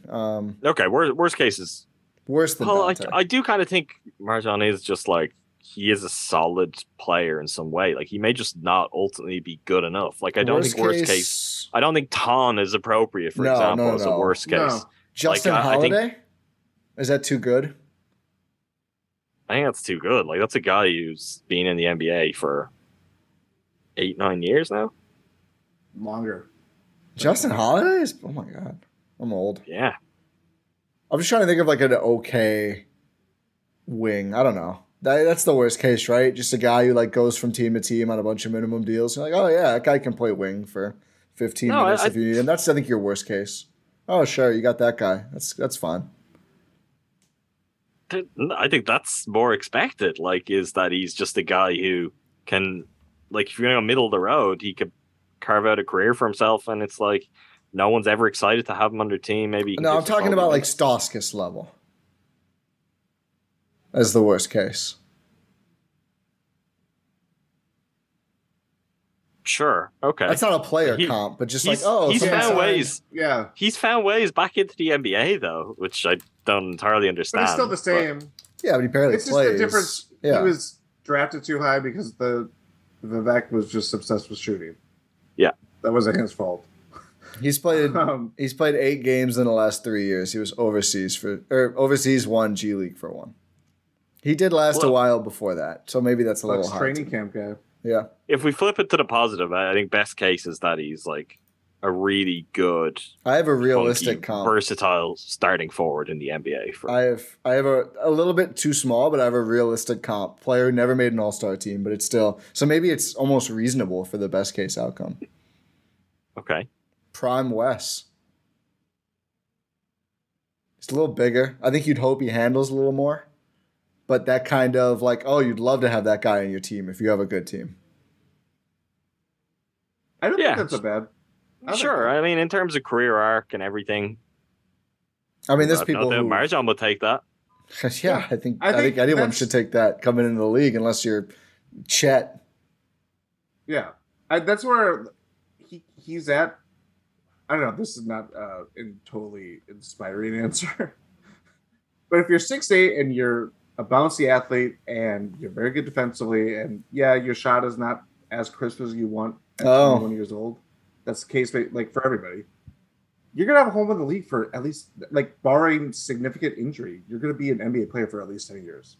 Is the 40% outcome, or 40 to 60, maybe around mid or lower outcome here, Torrey Craig? Is that the middle outcome? But even then, like, I mean, Torrey Craig's been in the league for 5-6 years. That's what I mean. After, big guy, defense. The shot's kind of a question mark. You can tell teams don't trust it. I mean, that's going to be the big thing for Marjan. Does the shot become reliable or not? If it doesn't, you're the Torrey Craig, where a bunch of teams acquire you for very little and then don't play you in the playoffs. And if it does, then you could be a very good player, like Wes Matthews was for a lot of years. Still is, but different. he's not nearly the same like body type, but like PJ, he's still making. He's got the biggest contract of his life, and he's 37 years old. Like that's just he's that kind of player. And whether he turns into this, like I should say, untapped shot creator. Yeah, that's the other. The ball handle is the other. I think the shot is more pressing for his floor, but obviously, I mean, I don't want to get into ridiculous comps, but if he does, I know people project him to be a good ball handler.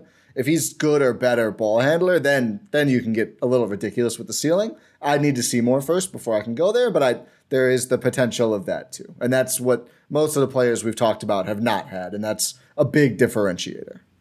Absolutely.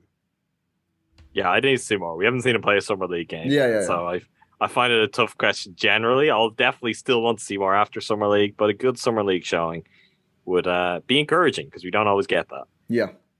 From @JabbitBo, do you think Manny's desire to get rid of Grayson is some sort of Eric Bledsoe-related PTSD? Follow-up, should we bring back Bledsoe? No. I just people don't like players who aren't good in the playoffs. I don't know if it's Bledsoe related. I think that's what it means. But he's the recent example for Bucks fans, like the one that. I suppose. I don't think the two are necessarily. I think it's different. I think Bledsoe hijacked the team and did very bad things. Grayson was just quietly bad. I think it's a different unease with the player. But no, I don't think. I think he would have been useful to a team that wasn't this deep as we've already mentioned at 1 and 2. But you're bringing him in to do what on this Bucks team? Not play? I would hope not. Well, if George Hill retires or something, then we're just going to be in the same situation where Bud plays Bledsoe because he's older, and we're all like, "Oh, please play Javon," and he doesn't. I think Bledsoe's okay, but I don't see his fit on this team. My thing with that too, and some of the disappointment if Luka is gone is, I think they need an offensive-minded backup point guard somewhere in the mix too. Which if Bledsoe was to be added, you've already got Javon. You're creating problems from yourself spacing-wise. We all want Javon to shoot as well this season as he did last season. I think we also all have to be somewhat realistic that is probably not the most likely outcome. Well, I don't think he's going to shoot 56%, no. Yeah, so it's someone who we can kind of reliably find something offensively would be very nice to have in the point guard rotation. So we'll see. From @OrCaddy Jr., longtime listener, first time caller. Why are the Bucks the way that they are in terms of making everyone go through large emotional swings? I think it's just I've always got in your case, you're big time Ti. I've talked about your ego, but there is really something about, conflating everyone with yourself. Thinking your experience is the universal experience. I only saw one person for 7 hours, screaming about Joe Ingles. I haven't seen anyone else. What? I think just as a general rule as well, somewhat related to this, if he's thinking about, because people on Twitter are always, I'll decapitate myself if they don't trade George Hill or whatever. It's insane. It's insane what people say. It's absolutely nuts. Talk to a real person about the Bucks sometime, and it's this very pleasant, yeah, I think they're going to be great. I love Giannis. It's not it's a very unique online NBA Twitter thing to be like, oh my God, they just waived Ray-John Tucker. You need to just dissociate the very active people from all of Bucks fans. We're approaching the 1 year anniversary. I love we're speaking to the person like that who is part of our podcast network and has no option to actually do that. You're treating him like a normal person as if he wasn't traveling right now. I'm not he just wouldn't have had to take part in a 40-minute Serge Ibaka conversation. I'm not just talking to Rohan here. Go ahead, Jordan. I think Rohan was specifically talking to us for advice for himself. That's I think fine, he wants but I don't need to heal. I don't need to. That's not my job. Wow. Cool.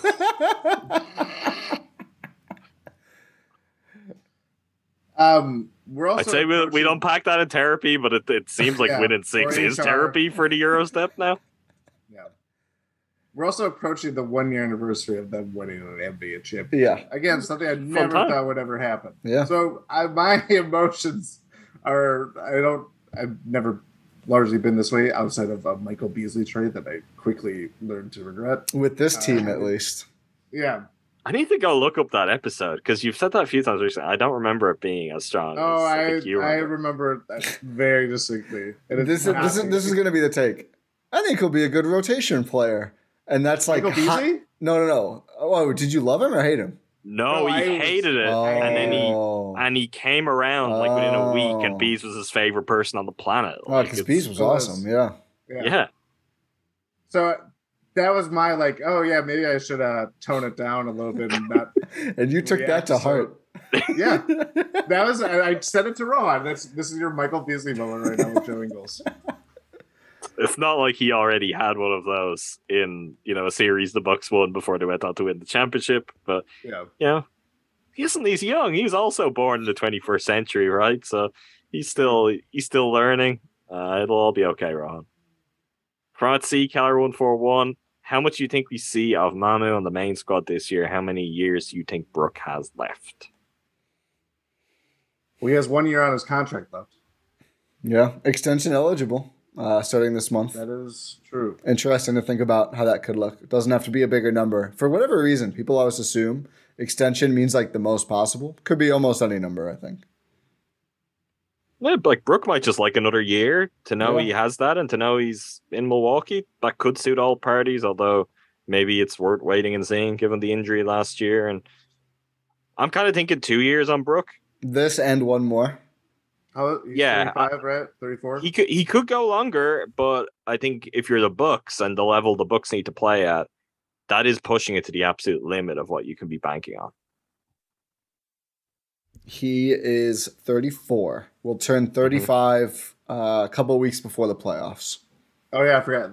April Fool's birth. Yeah, it's so good for them. It's just perfect. Perfect. God, it is so good. I don't think we'll see too much Mamu, but any games Brook is out, he'll probably be on the roster as the other big guy. Or if Serge is out for a while too, like I think he'll be. That's where the two-way flexibility comes in. Like he will start and play a ton on the herd, except when West Coast trips, the Bucks always have this deadly fear of the West Coast trip, and they just bring the two ways to never play. It drives me crazy. I get why they do it. It still drives me crazy. And whenever one of the old centers is out, I think Mamu will be there to be the new backup big guy. So I think we'll see him play here and there. Hopefully we don't get too many 45-minute games this year because that was not good for anyone, including Rohan and I. We did a fourth quarter playback for Bucks Cavs at one point because they pulled the deficit within 16 and then did not. Sounds like a you problem. Yeah, maybe we do need therapy actually on this podcast. But I hope 2 years sounds good. But I think we kind of said this going into this year. You really do need to figure out a better plan by next offseason for the contract as much as the age at this point, unless there is an extension found. All right, that's it.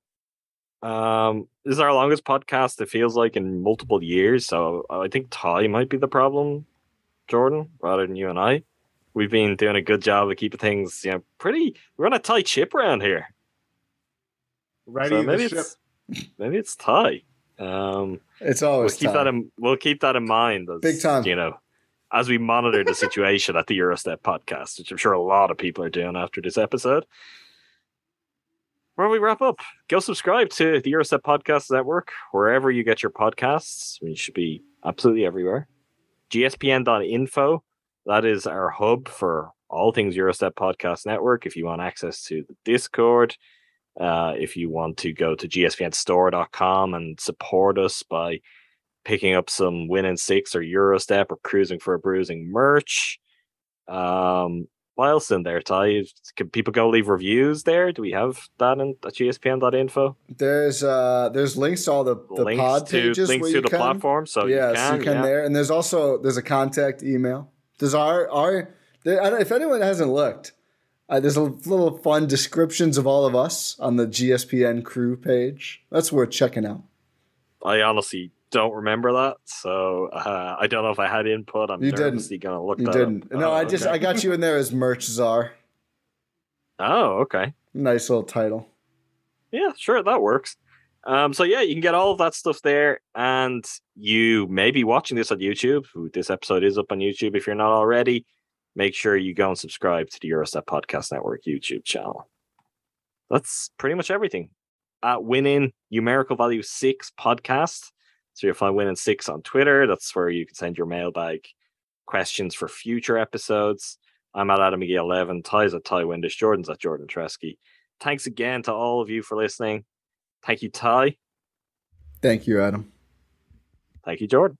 Thank you.